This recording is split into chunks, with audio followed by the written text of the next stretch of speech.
미국 보스턴에 가보시면 이사벨라 스튜어트 가드너라는 박물관이 있습니다. 이름을 들으신 것처럼 좀 박물관 이름이 특이하죠. 이것은 정부나 어느 단체에서 만든 박물관이 아니라 개인이 연 박물관이기 때문입니다. 이곳은 1900년대 초 미국의 대부의 아내였던 지금 화면에서 보이시는 이사벨라 스튜어트 가드너라는 여인이 자신의 이름을 내걸고 자신이 유럽과 중동 각국을 돌아다니면서 수집했던 약 2,500여 정도의 작품들을 모아 전시된 박물관입니다. 1903년도에 이곳이 이제 개방되었는데요. 특별히 이 박물관에 특이한 작품이 있습니다. 어떤 작품이냐면 건물 2층에 보시면 네덜란드 룸이 있는데 거기에 가보시면 그 비단 벽 앞에 빈 액자가 한 가지 이렇게 걸려 있습니다. 왜 다른 작품들이 있는데 왜 이것만, 왜 빈 액자만 걸려 있는 것일까요? 그것은 지금으로부터 약 35년 전인 1990년대 이곳에서 큰 도난 사건이 일어났기 때문입니다. 당시 기준으로 5억 달러, 제가 어제 원화를 한번 환율로 계산해 봤더니 우리나라 돈으로 약 7천억 원이더라고요. 총 13 작품이 사라졌습니다. 하지만 빈 액자만 놔둘 수밖에 없었던 이유는 이 박물관의 설립자였던 가드너 여사의 유언 때문이었습니다. 그녀는 자신의 소장품을 재배치하거나 제거해서는 안 되며 만약 이를 어길 경우에는 모든 작품들을 경매로 내놓고 그것들을 하버드 대학에 기증하라고, 그리고 이 박물관은 폐쇄하라고 유언을 남겼기 때문입니다. 그럼 저 빈 액자에 원래 전시되어 있던 작품은 무엇일까요? 그 작품은 갈릴리 바다의 폭풍이라는 작품입니다. 갈릴리 바다의 폭풍이라는 작품으로서 네덜란드의 황금 시기를 이끌었던 렘프란트라는 화가가 그린 그림으로서 특별히 이 그림이 갖는 큰 의미는 그가 그린 바다 풍경화 중에 유일한 작품이라는 것입니다. 보시는 것처럼 빛과 그림자의 색채의 대비, 섬세하게 표현돼 부서지는 파도와 물살, 그리고 불길하게 검게 물든 하늘, 그리고 각 개인마다 잘 보이지는 않겠지만 인물들의 표정들을 아주 생동감 있게 그린 작품입니다. 그렇지만 안타깝게도 도난당한 작품들은 35년이 지난 지금까지도 그 행방을 알지 못하고 있습니다. 이 박물관의 한 관계자는 갈릴리 바다의 폭풍에서 행하신 예수님의 모습처럼 이 작품이 제자리로 돌아오려면 기적이 필요하다고 이야기하고 있습니다. 이처럼 우리들도 인생의 폭풍 속에서 때때로 기적을 갈망할 때가 있습니다. 이것은 이전이나 지금이나 우리의 삶이 불완전하기 때문입니다. 사실 오늘 제자들에게서 오늘 만나는 폭풍은 첫 번째 만나는 폭풍이 아니었습니다. 마가복음 4장을 보시면 제자들이 큰 풍랑을 먼저 만났음을 우리들은 발견할 수 있습니다. 하지만 오늘 본문에서 한 가지 중요한 차이가 있습니다. 그것이 무엇이냐면 배 안에 주님이 계시느냐 계시지 않느냐라는 것입니다. 첫 번째 폭풍 속에서는 주님은 제자들과 함께 계셨습니다. 그리고 주님께서는 폭풍우를 잠잠케 하셨고 그 모습을 제자들 역시 경험하였습니다. 하지만 이 두 번째 폭풍 속에서는 제자들 곁에 지금 주님이 계시지 않습니다. 주님이 보이지 않습니다. 우리도 삶 속에서 작든 크든 이런 수많은 폭풍우들을 마주하게 됩니다.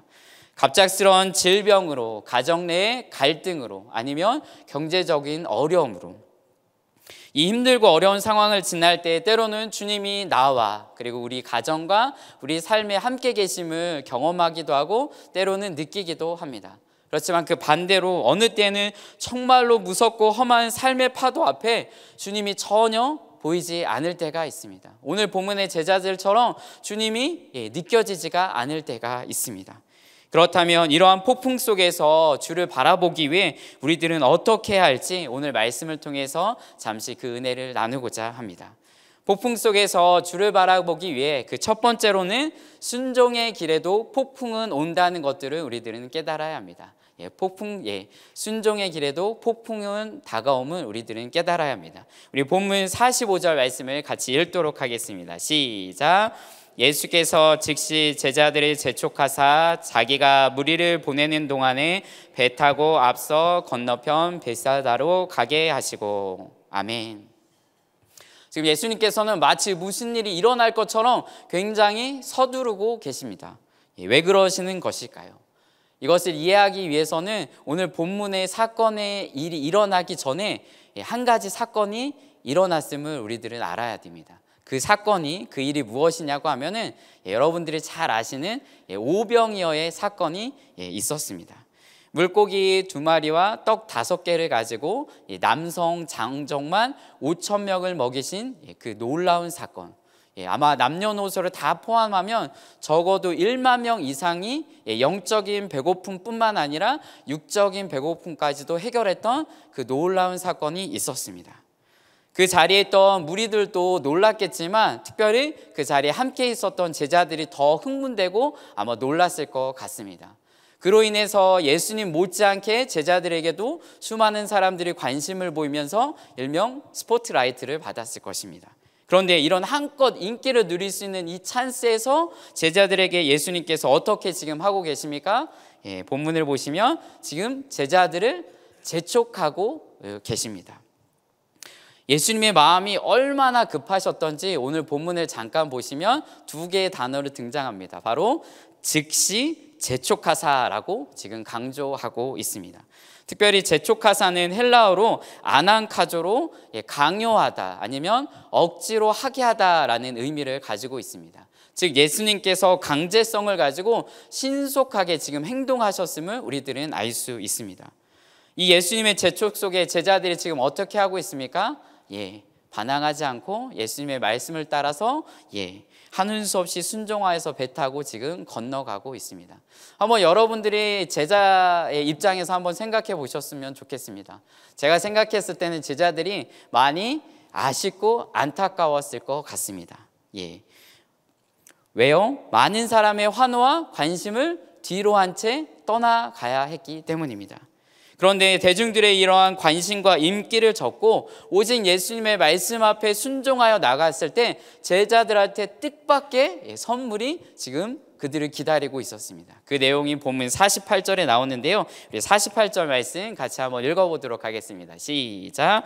바람이 거스림으로 제자들이 힘겹게 노젓는 것들을 보시고 밤 사경쯤에 바다 위로 걸어서 그들에게 오사 지나가려고 하시매. 아멘. 지금 무슨 설문입니까? 험난하고 매서운 폭풍우가 지금 제자들을 기다리고 있습니다. 참 아이러니하죠. 예수님의 말씀 앞에 순종하고자 나아갔지만 순종하고자 세상의 것들을 뒤로하고 나아갔는데 더 큰 축복이 제자들을 기다리고 있는 것이 아니라 고난이 그들을 기다리고 있었던 것입니다. 제자들이 당한 고난에 대해서 본문 48절은 이렇게 또한 이야기하고 있습니다. 바람이 거스름으로. 이 말은 원래 심하게 고통을 겪다 고문당하다는 의미를 가지고 있습니다.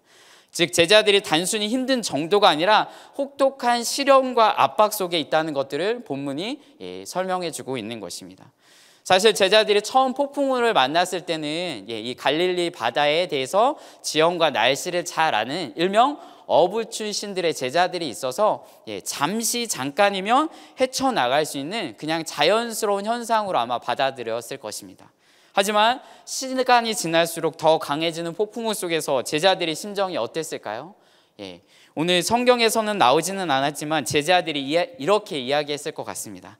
에이씨, 띠띠띠, 이런 골고다 이러면서 예수님 우리들 먼저 가라고 해놓고서 너무하시네 라면서 원망과 불평, 심지어는 욕까지 했을 수도 있을 것입니다. 근데 여기서 우리는 중요한 영적인 교훈을 한 가지 깨달아야 합니다. 그것은 하나님의 뜻에 순종하며 나아갈 때도 폭풍우를 만날 수 있다는 것입니다. 우리들은 흔히 생각하는 신앙의 공식이 있습니다. 그게 뭐냐면 순종 이꼬르 축복이라는 것입니다. 순종하면 축복받는다라는 우리의 공식들이 있습니다. 순종하면 축복받는 게 맞습니다. 그러나 그 축복의 형태가 잘 들으십시오. 우리가 생각하는 평안과 형통함이 아님을 오늘 본문에서는 지금 지적하고 있습니다. 그렇게 우리는 순종에 대한 새로운 지금 관점 전환이 필요합니다. 이에 희망전도사로 불리는 닉 부이치치, 아버지인 보리스 부이치치는 완전하지 않아도 충분히 완벽한이라는 자신의 책에서 장애를 겪는 그 아들을 향한 자신의 변화를 이렇게 고백하고 있습니다. 닉이 불완전하게 태어난 게 아니라 아이를 바라보는 내 시각이 흠투성이었다. 자신의 아들인 닉 부이치치가 불완전하게 태어난 것이 아닌 자신의 시각이 불완전했음을 지금 그는 고백하고 있습니다. 우리들 역시 순종에 대해서 이렇게 고백해야 합니다. 즉 이처럼 우리들도 이제 순종과 축복에 대한 새로운 시각을 가져야 한다는 것입니다. 바로 순종이 무조건, 잘 들으십시오. 순종이 무조건 내가 생각하는, 누가 생각하는요? 내가 생각하는 축복을 주시는 것은 아니다라는 것입니다. 사실 예수님께서 제자들을 강제 해산하신 이유에는 기쁘신 뜻이 있었습니다. 오늘 본문에서는 그 내용들을 찾아볼 수는 없지만 평행구절인 동일구절인 요한복음 6장 15절에서는 이렇게 말하고 있습니다. 그러므로 예수께서 그들이 와서 자기를 억지로 붙들어 임금으로 삼으려는 줄 아시고 다시 혼자 산으로 떠나가시니라. 아멘. 오병이어의 놀라운 기적을 체험한 군중들이 이제 예수님을 억지로 임금으로 삼고자 했다는 것입니다. 예수님께서는 이 사실을 이제 미리 캐치하셨던 것입니다. 이에 제자들이 자칫하면 높아져서 넘어질까 봐 그 상황을 막으시고자 제자들을 빨리 배를 태워서 보내셨다는 것입니다. 이것이 제자들을 향한, 우리들을 향한 예수님의 본심이셨습니다. 그러하기에 48절을 보시면 예수님께서 힘겹게 노젓는, 즉 어려움 가운데 처해 있는 제자들을 보셨다고 이야기하고 있고, 또한 보신 걸로서 그치는 것이 아니라 그들을 지금 찾아가고 계신 것입니다. 이러한 모습을 보면 한편으로는 예수님께서 곧바로 도와주시면 되지, 왜 밤 사경, 오늘날로 말하면 새벽 3시에서 6시 사이입니다. 왜 이때서야 움직이셨는가라고 우리들은 또한 반문할 수 있습니다. 그것은 주님께서는 보통 우리가 우리의 힘으로 할 수 없을 때까지 기다리시는 분이시기 때문입니다. 즉 우리들의 인간적인 방법과 지혜, 노력으로 할 수 없을 때 그때 비로소 주님께서 찾아오신다는 것입니다. 이것이 바로 주님이 일하시는 법칙이고 일하시는 방법임을 기억하십시오. 무엇보다도 인생의 폭풍 속에서 주를 발견하기 위해서 먼저는 순종할 때도 풍랑이, 어려움이, 고난이 찾아올 수 있음을 깨닫는 저와 여러분들이 되기를 원합니다. 하지만 주님께서 결코 저와 여러분들을 버리지 않으심을 꼭 또한 기억하십시오. 우리를 돕고자 주님께서는 반드시 찾아오심을 믿으며 나아가는 지구촌의 모든 성도님들이 되시기를 축복합니다. 아멘. 폭풍 속에 주를 바라보기에 두 번째로는 우리가 보는 것이 전부가 아님을 깨달아야 합니다. 우리가 보는 것이 전부가 아님을 깨달아야 합니다. 우리 본문 49절 말씀도 우리 같이 한번 읽어보도록 하겠습니다. 시작.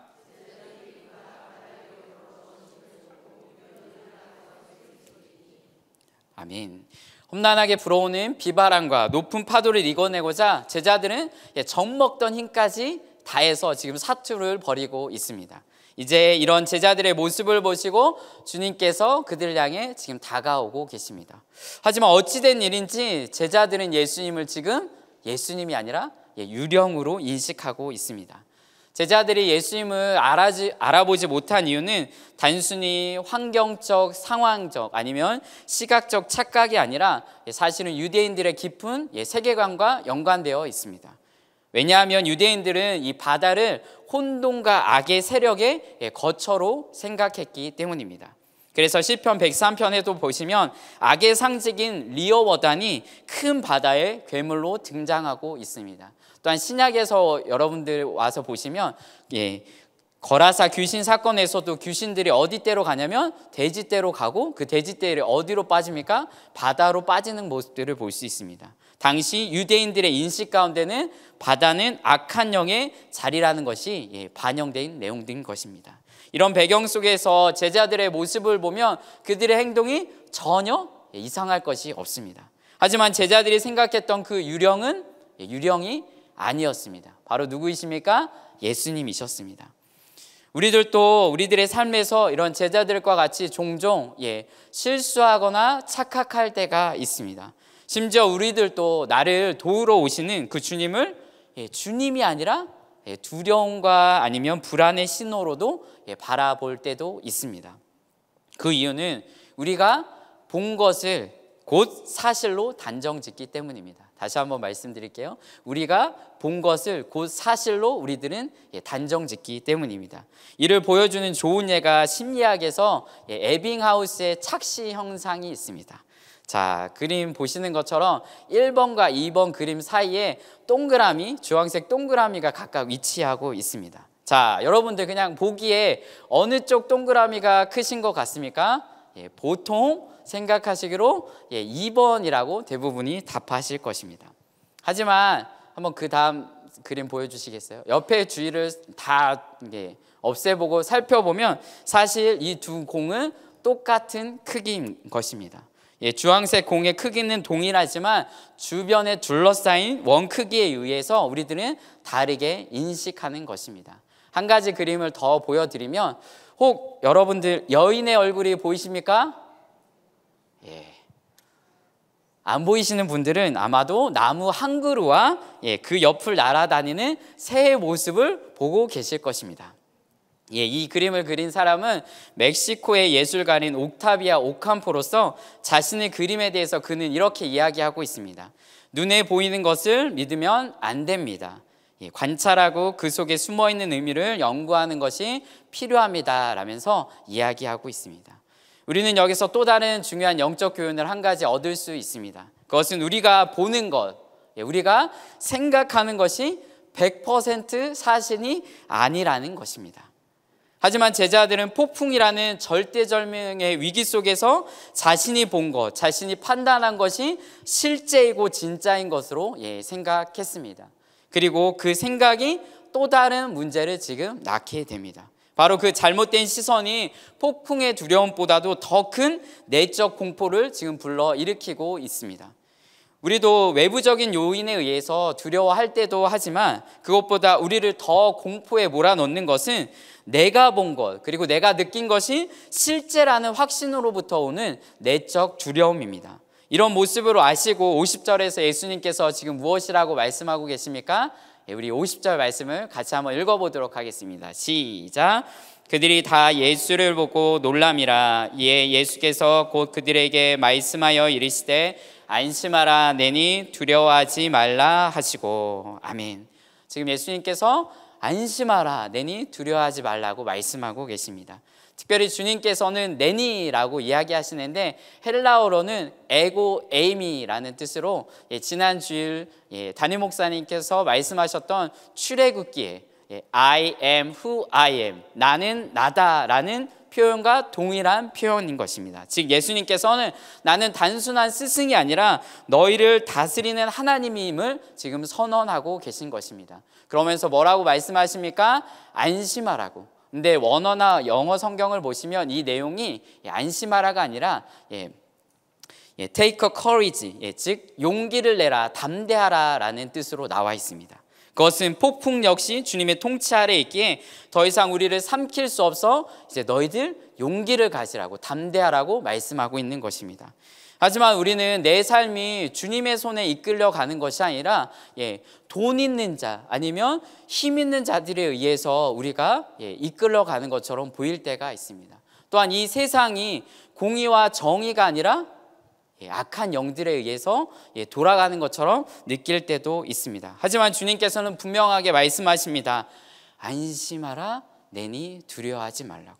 비록 우리 눈에는 그렇게 보일지라도 내 삶뿐만 아니라 온 우주를 통치하시는 분은 바로 주님이신 줄 믿습니다. 이 진리를 명확하게 보여주고자 본문에서는 예수님께서 바다 위를 걸어오고 계십니다. 즉 바다 위를 걸어오신 것은 단순한 기적이 아니라 밤새 제자들을 괴롭힌 그 폭풍과 파도도 예수님의 발 아래, 예수님의 손 안에, 즉 내가 다스린다는 것들을 보여주기 위함이었던 것입니다. 지금 혹 인생의 험난한 여정 속에 혹 계십니까? 상황이 너무나도 나쁘고 내 뜻대로 되지 않아도 그 모든 것들을 다스리고 이끄시는 분은 바로 주님이심을 기억하십시오. 무엇보다 그 폭풍 속에서 그 주님을 보기 위해서 내가 보고 내가 생각하고 내가 느끼는 것이 진짜가 아닐 수 있음을 깨닫는 그 지혜와 겸손함이 저와 여러분 가운데 있기를 원합니다. 다시 한번 말씀입니다. 지금 우리를 힘들게 하는 모든 문제, 모든 상황, 그 현실이 지금 누구 아래에 있다고요? 바로 우리 주님의 통치, 예수님의 통치 아래에 있음을 기억하며 그 폭풍 속에서조차도 끝까지 주님을 바라보는 저와 여러분들이 되시기를 소망합니다. 마지막으로 폭풍 속에서 주를 바라보기 위해서 진짜 폭풍은 고난이 아니라 영적 둔감함임을 깨달아야 합니다. 진짜 폭풍은 고난이 아니라 영적 둔감함임을 우리는 깨달아야 합니다. 우리 52절 말씀 한번 같이 읽도록 하겠습니다. 시작. 이는 그들이 그 떡 떼시던 일을 깨닫지 못하고 도리어 그 마음이 둔하여졌음이러라. 아멘. 여기서 그 떡 떼시는 일은 어떤 것을 기억하냐면 오병이어의 사건을 지금 가리키고 있습니다. 제자들은 사실 하루도 아니고 몇 시간 전에 아주 놀라운 기적인 이 오병이어를 경험했습니다. 하지만 제자들은 갑작스럽게 눈앞에 펼쳐진 그 어려움과 풍랑으로 인해서 이 오병이어의 사건은 아주 새카맣게 지금 잊어버렸습니다. 사실 우리들도 제자들과 별반 다르지 않습니다. 지금 이 자리 가운데 여러분들이 은혜를 받고 나가셔도 나가시는 저 순간에 그 은혜를 잊어버리실 수도 있고 까먹으실 수도 있습니다. 사실 우리가 전혀 예상치 못한 일들이 갑자기 다가올 경우 우리는 그것들을 해결하고자 집중할 때 우리는 다른 것들을, 우리가 가지고 있는 것들을 잊어버릴 수 있습니다. 하지만 52절에서 저자 마가는 이것보다 더 중요한 것들을 지금 지적하고 있습니다. 그것이 무엇이냐면 제자들의 영적 무지와 둔해진 마음입니다. 여기서 둔하여졌음은 헬라어로 포로라는 단어로서 굳어지자, 감각을 잃다라는 의미를 가지고 있습니다. 원래는 더 설명해 드리면 단단한 돌이나 굳은 피부를 가리키는데 비유적으로는 영적으로 감각이 마비된 상태를 뜻하기도 했습니다. 즉 지금 제자들은 영적으로 마비된 상태라는 것입니다. 우리들도 언제 영적으로 쉽게 마비가 되는지 이 시간 잠시지만 한번 생각해 보셨으면 좋겠습니다. 가정의 불안화, 사업의 실패, 갑작스러운 병과 사고처럼 우리 역시 인생의 폭풍 속에서 영적으로 마비될 수 있습니다. 하지만 우리가 인생을 뒤돌아봤을 때 우리가 형통하고 평안할 때보다 고난과 역경의 시기 우리가 영적으로 마비되기보다는 영적으로 더 깨어져 있는 것 같습니다. 왜냐하면 많은 사람들이 삶의 공고함 속에 넘어지고 쓰러지고 정말 끝이 알 수 없는 어둠의 터널을 지날 때 비로소 나의 연약함과 부족함을 알게 되고 주님 앞에 이제 나오기 때문입니다.